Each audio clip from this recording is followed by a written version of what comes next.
Bienvenidos, esto es Informe Extra. Vamos a comenzar hoy día con el síndrome de La Habana, que es un conjunto de dolencias que desde el 2016 ha venido afectando a diplomáticos y funcionarios estadounidenses en diversas legaciones diplomáticas. De acuerdo con un informe conjunto de varios medios de comunicación bastante serios, Der Spiegel, The Insider y 60 Minutes, este conjunto de dolencias habrían sido provocadas por el servicio de inteligencia militar de la Rusia de Putin. Vamos con el informe. Un reciente informe sugiere una posible conexión de Rusia con el denominado síndrome de La Habana, una misteriosa afección que impactó a diplomáticos estadounidenses en Cuba en el 2016. Según un análisis conjunto de The Insider, Der Spiegel y 60 Minutes de CBS, citado por la agencia de noticias Reuters, se especula que personal militar ruso empleó armas de energía para ejecutar estos ataques. El reporte indica que miembros de la Unidad de Inteligencia Militar Rusa 29155, identificados en diversas localizaciones donde ocurrieron los incidentes, podrían haber utilizado armas de energía dirigida. A pesar de que el portavoz del Kremlin, Dmitry Peskov, rechazó las acusaciones como infundadas, el informe destaca que integrantes de la Unidad 29155 fueron incluso recompensados por su labor en el desarrollo de armas acústicas no letales. Estos eventos, inicialmente detectados en La Habana, Cuba, se caracterizaron por síntomas como náuseas, mareos y pérdida de equilibrio, atribuidos a un intenso sonido agudo. Con más de 200 afectados entre diplomáticos estadounidenses y canadienses y reportes posteriores de casos similares alrededor del mundo, el síndrome de La Habana ha suscitado un amplio debate y preocupación internacional. El estudio subraya la presencia de agentes de la Unidad 29155 en ciudades globales, coincidiendo con los reportes de incidentes, apuntando hacia la utilización de tecnología de energía dirigida. El síndrome de La Habana continúa siendo objeto de investigación por parte de funcionarios estadounidenses, quienes se han comprometido a profundizar en el estudio de estos incidentes de salud anómalos, buscando esclarecer las causas y asegurar el bienestar de las víctimas. Este desarrollo añade una nueva dimensión a la discusión sobre la seguridad de los diplomáticos en el extranjero y las relaciones internacionales en un contexto de creciente rivalidad geopolítica. El llamado síndrome de La Habana es un conjunto de dolencias tales como mareos, dolores de cabeza, vómitos, sangrado de nariz y pérdida de equilibrio que viene afectando que ha sido detectada a partir del 2016 y que afecta a varios funcionarios de embajadas estadounidenses, diplomáticos y también miembros de la inteligencia de Estados Unidos. El nombre de esta dolencia, de este conjunto de dolencias, es síndrome de La Habana, a raíz de que fue detectada en esta ciudad a partir del año 2016. Y esto nos da la excusa para poder hablar de historia, para poder explicar en qué momento la Embajada de Estados Unidos volvió a tener actividad en esta ciudad para poder explicar el caso. Como se sabe, en enero de 1959, el movimiento 26 de julio, que era la guerrilla comandada por Fidel Castro, derrocó a Fulgencio Batista, el dictador de Cuba, y asumió el poder. A partir de ese año se estableció en Cuba una dictadura comunista alineada a la Unión Soviética.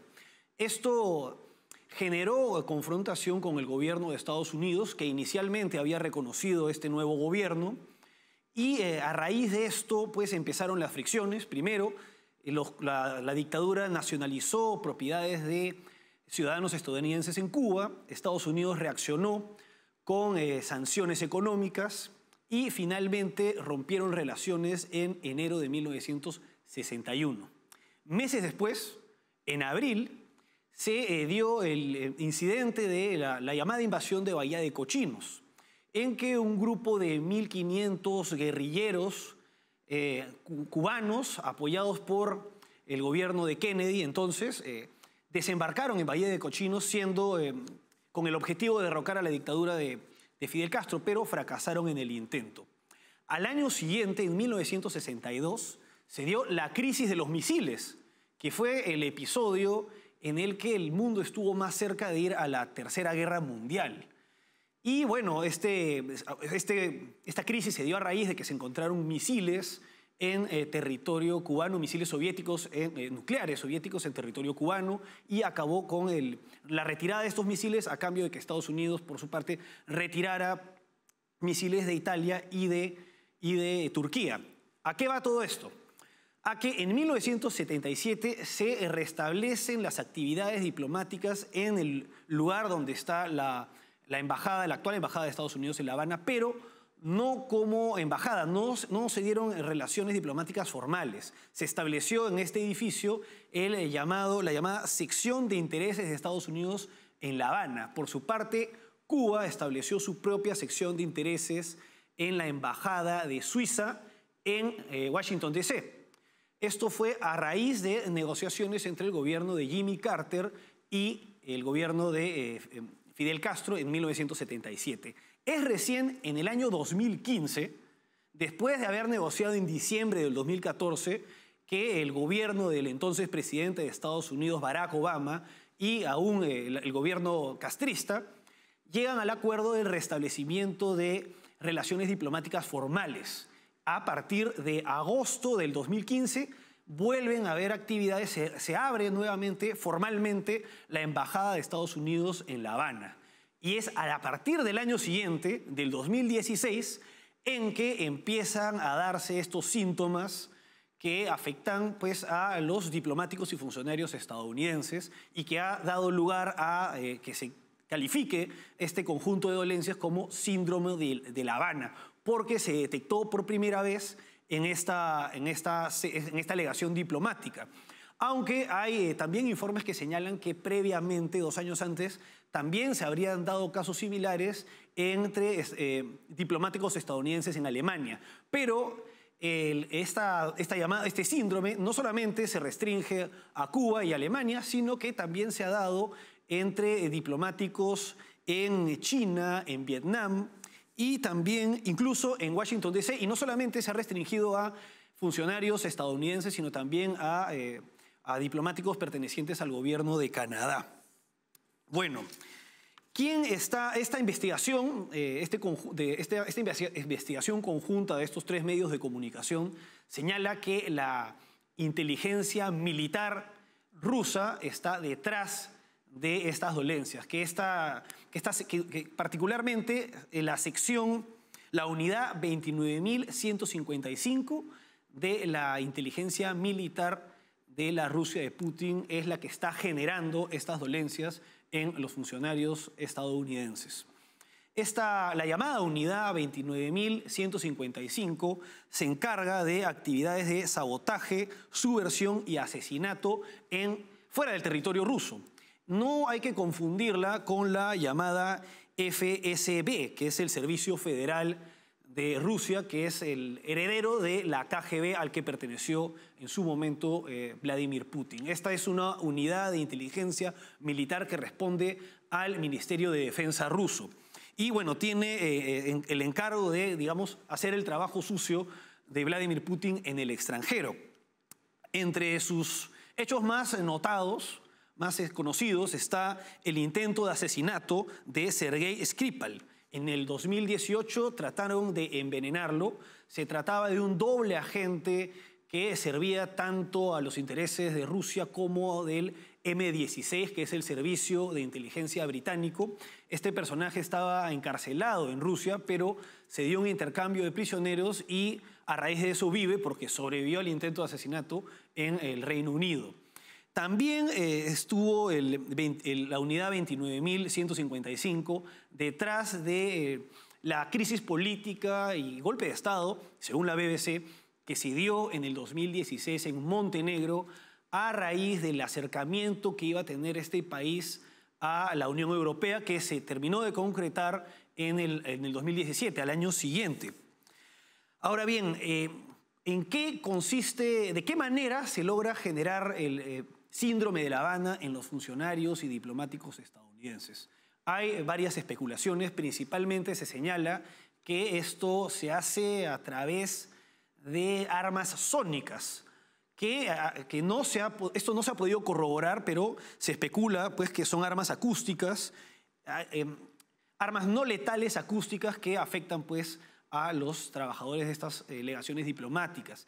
El hecho de que no exista una confirmación de las armas utilizadas impide que el gobierno de Estados Unidos acuse oficialmente a la Rusia de Putin de estar detrás de estos supuestos ataques, y además al estar en un contexto de tensiones que incluso son peores que los que se daban en la época de la Guerra Fría, se trata este tema con pinzas y de una manera muy diplomática. El gobierno de Vladimir Putin niega sistemáticamente estar detrás de estos supuestos ataques, pero es difícil creer a un gobierno que se encarga de eliminar a sus opositores, que señala que la guerra de agresión que está perpetrando contra Ucrania es una operación de desnazificación y, en fin, que es un régimen que carece de transparencia.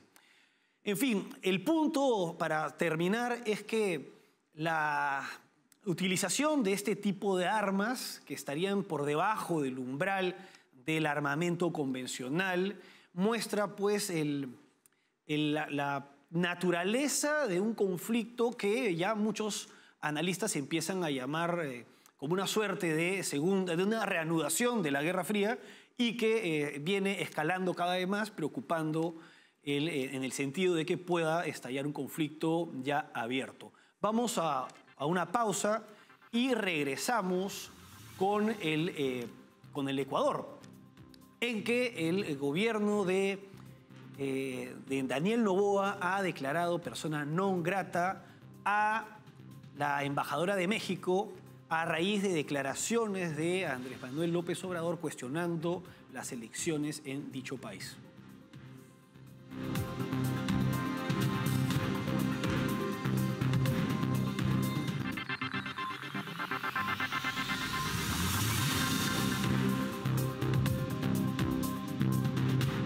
Seguimos en Informe Extra. El gobierno de Daniel Noboa ha declarado persona non grata a la embajadora de México en su país a raíz de declaraciones de Andrés Manuel López Obrador, presidente de México, en las que cuestiona de alguna manera la legitimidad de las pasadas elecciones presidenciales ecuatorianas. Vamos con el informe. El gobierno de Ecuador ha tomado una medida sin precedentes al declarar persona non grata a la embajadora de México en Quito, Raquel Serur, en respuesta a unas declaraciones del presidente izquierdista mexicano, Andrés Manuel López Obrador, que han sido consideradas como una injerencia en los asuntos internos del país sudamericano. López Obrador se refirió a la integridad de las elecciones ecuatorianas, remarcando que los medios de comunicación manipularon la información para crear un clima de violencia que afectó el resultado electoral. AMLO incluso vinculó el asesinato del candidato Fernando Villavicencio en agosto de 2023 con la caída de intención de voto de la candidata del correísmo y aliada de AMLO, Luisa González, rival del actual presidente Daniel Noboa. El Ministerio de Exteriores ecuatoriano ha enfatizado su compromiso con el respeto a la dignidad y soberanía del país, así como con el principio fundamental de no intervención en los asuntos internos de otros estados. La decisión de declarar persona non grata a la embajadora mexicana se basa en la Convención de Viena sobre las relaciones diplomáticas. Esta situación ha generado una crisis diplomática entre ambos países, agravada por episodios anteriores, como el caso del ex vicepresidente ecuatoriano Jorge Glass, quien se fugó en la Embajada de México en Quito y solicitó asilo político. México no autorizó el ingreso a la policía ecuatoriana para detener a Glass, lo que ya había tensado las relaciones bilaterales. La salida de Raquel Serur de Ecuador marca un nuevo capítulo en esta tensión diplomática y demuestra la firmeza de Noboa en contra de AMLO, líder de izquierda acostumbrado a hacer declaraciones sin consecuencias. Andrés Manuel López Obrador, en sus habituales conferencias de las mañanas, está desde hace bastante tiempo acostumbrado a tener comentarios injerencistas sobre la situación política de otros países. desde hace buen tiempo él no está acostumbrado a que se le responda o que haya reacciones pues, adecuadas a sus comentarios injerencistas. El pasado 3 de abril, en una conferencia, él cuestionó de alguna manera la legitimidad del resultado de las elecciones presidenciales de Ecuador celebradas en agosto del 2023, que dieron como ganador a Daniel Noboa ante la candidata del correísmo, Luisa González, del partido llamado Movimiento Revolución Ciudadana, partido fundado en el año 2010 por Rafael Correa, expresidente y prófugo de la justicia ecuatoriana. El gobierno de López Obrador se ha posicionado del lado claramente del correísmo, pero hay que tener presente, es fundamental esto, tener claro que Rafael Correa, además de haber sido un mandatario alineado a los autoritarismos de América Latina, es un mandatario que además ha sido condenado por corrupción. En el año 2020 fue condenado a 8 años por cohecho y él se encuentra prófugo de la justicia ecuatoriana en Bélgica. Por otra parte, el gobierno mexicano ha otorgado asilo y refugio a exfuncionarios de su gobierno, como el canciller Ricardo Patiño y los diputados Soledad Buendía, Carlos Viteri y Gabriela Rivadeneira, además de Jorge Glass. Con respecto a Jorge Glass, hay que recordar que el llamado caso Metástasis viene embarrando también a Rafael Correa, quien es defendido pues, por López Obrador. En la prisión ha trascendido pues, que el capo del narcotráfico ecuatoriano, Leandro Norero, asesinado recientemente, se comunicaba con Rafael Correa para ver el tema de la liberación de Jorge Glass, asilado en la embajada, actualmente en la embajada de México en Ecuador. Estas declaraciones, estas noticias han trascendido a raíz de las declaraciones del compañero de celda de este narcotraficante llamado Marcelo Lazo. En fin, las declaraciones de López Obrador ha habido una reacción adecuada por parte del gobierno ecuatoriano, pero nos llevan a pensar en lo que está haciendo Javier Milei, quien es un mandatario que ha asumido una postura firme y contundente ante mandatarios que, como López Obrador, tienen declaraciones ligeras e injerencistas y desconectadas de la realidad de los países y de los regímenes que no tienen que ver con su gobierno. Esto nos lleva pues a tener presente esto y considerar que es importante que haya respuestas adecuadas tanto a nivel diplomático, como ha hecho Daniel Noboa, como a nivel político, como ha hecho Milei, que ha calificado a este mandatario, a López Obrador, de ignorante. Vamos ahora a una pausa y regresamos con las declaraciones de Iván Duque, expresidente de Colombia, quien ha cuestionado la inoperancia de la OEA frente a los distintos autoritarismos de Hispanoamérica, con especial énfasis en la dictadura encabezada por Nicolás Maduro.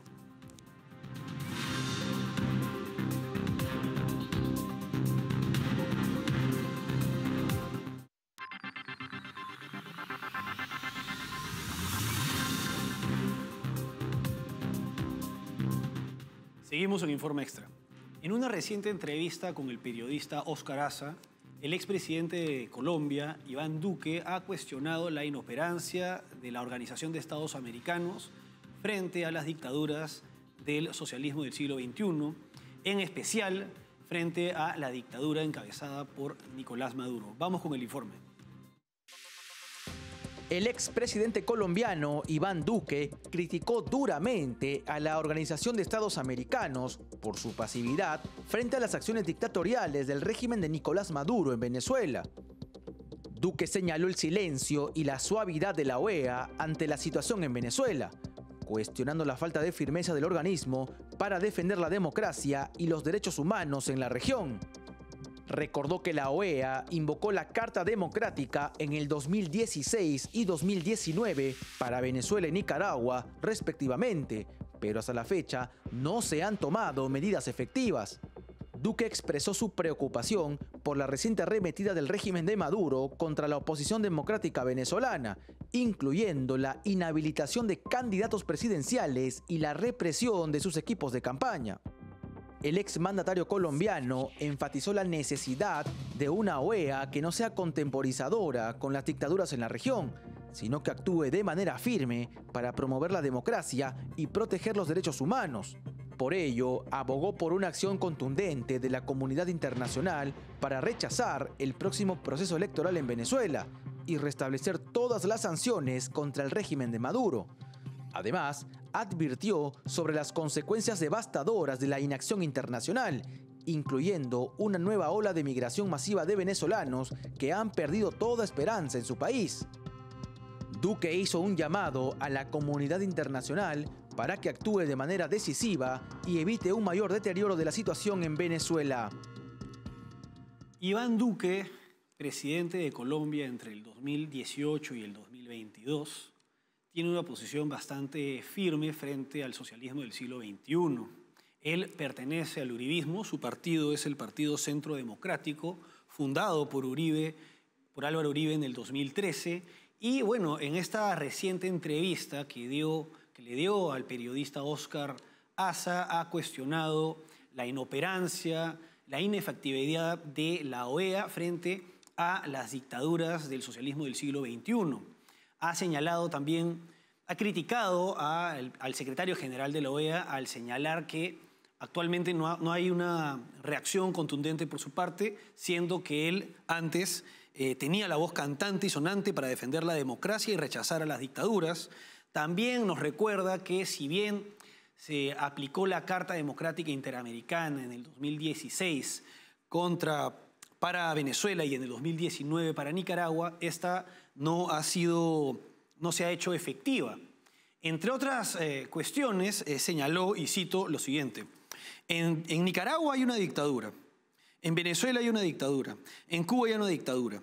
Necesitamos una OEA que no sea contemporizadora de esos fenómenos, sino que, por el contrario, sea capaz de llamar a la comunidad internacional para que no se perpetúe esa dictadura opresora de Nicolás Maduro. También criticó el levantamiento temporal de sanciones por parte de Estados Unidos, señalando que este solamente ha servido para que el régimen de Nicolás Maduro obtenga la liberación de Alex Saab, quien es sindicado como su testaferro. Y bueno, estos cuestionamientos tienen bastante fundamento a raíz de que, al parecer, la democracia, la OEA estaría dejando de lado uno de sus objetivos fundacionales. Hablemos un poco de historia. Entre el 30 de marzo y el 2 de mayo de 1948 se realizó en Bogotá la novena Conferencia Panamericana.